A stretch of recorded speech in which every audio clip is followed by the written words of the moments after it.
So, Christina, do you think a cook or a server at your Denny's has ever committed a felony? Yeah. Oh, my. Do you have inside information there? I know I'm guilty. Really? You've committed a felony? I have. Would you mind telling everybody what that felony was? Yeah, it was assault. And to whom did you commit this assault? My ex-wife. She must have done something horrible to make you react in that fashion. What was it? Well, I come home from work and there was another person in my bed. Another person? Does that imply a man? Yes. Oh, my goodness. That must have harmed you to your core. Oh, yes. Some say it kind of made me a little heartless. So what bothered you more, the fact that she was cheating on you or the fact that she was cheating on you with a man? The fact that she was cheating on me with a man is what made me mad. I understand. It's a betrayal in two ways, isn't it? It is. And if you wouldn't mind telling me, how did you respond to that? Well, I kind of went out to my vehicle and grabbed the baseball bat, and it kind of just went downhill from there. Holy shit. So you grabbed a baseball bat. Did you do that for the purpose of intimidation, or did you do that to do harm? A little of both. And what actually transpired? Well, I went to jail. I know that much. Did you do any damage? I did. Who did you do damage to? Him. Now, why did you do it to the man? Why did you do the damage to the man? Because he hadn't betrayed you, whereas your wife had. Well, like I said, it was just more of a frustration thing. I was just mad that he was there in the kind of position that he was in. And what position was he in? I don't know how to say this. I guess he was balls deep. Oh, my goodness. Now, was he on top or was she on top? I believe he was. This was a couple of years ago, so. All right, I trust your memory. So he was on top of your then wife, and he was balls deep. So when you walked into the room, did he react immediately, or did you react first? I reacted first. And how did you react? Violently. Oh no! Like when I walked in, you seen it all. Like there was no mistaking what was going on. Okay. Did you have the baseball bat then? No. Oh, okay. So you saw it. Did they recognize that you saw?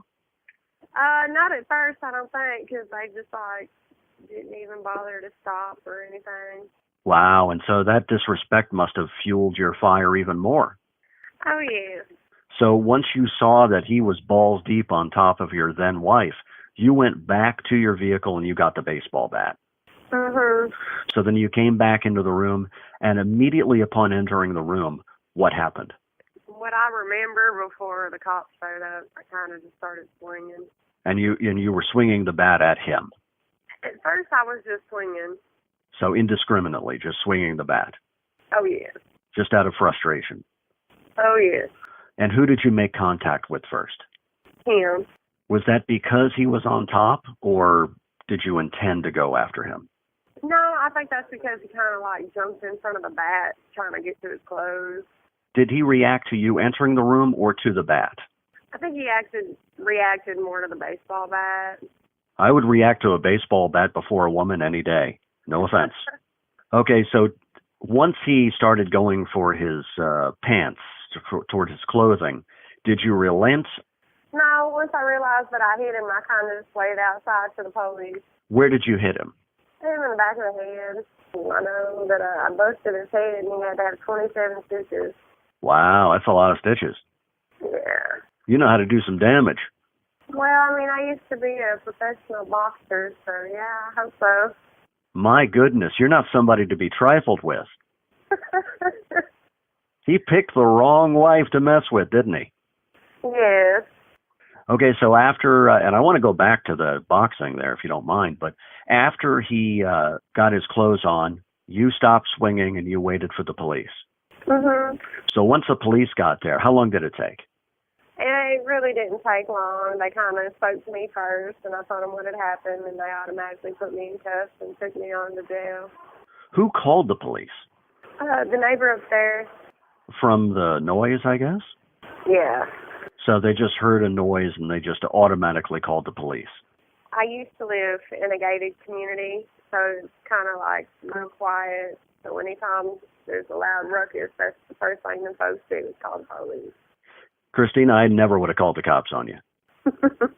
For one good reason. I'd be desperately afraid of you. Well, see, I mean, I'm sweet at heart. I promise. I'm the nicest person in the world to make you mad. Well, listen, you're the last person I'd want to make mad. And I mean that as a compliment. Well, thank you. You're very welcome.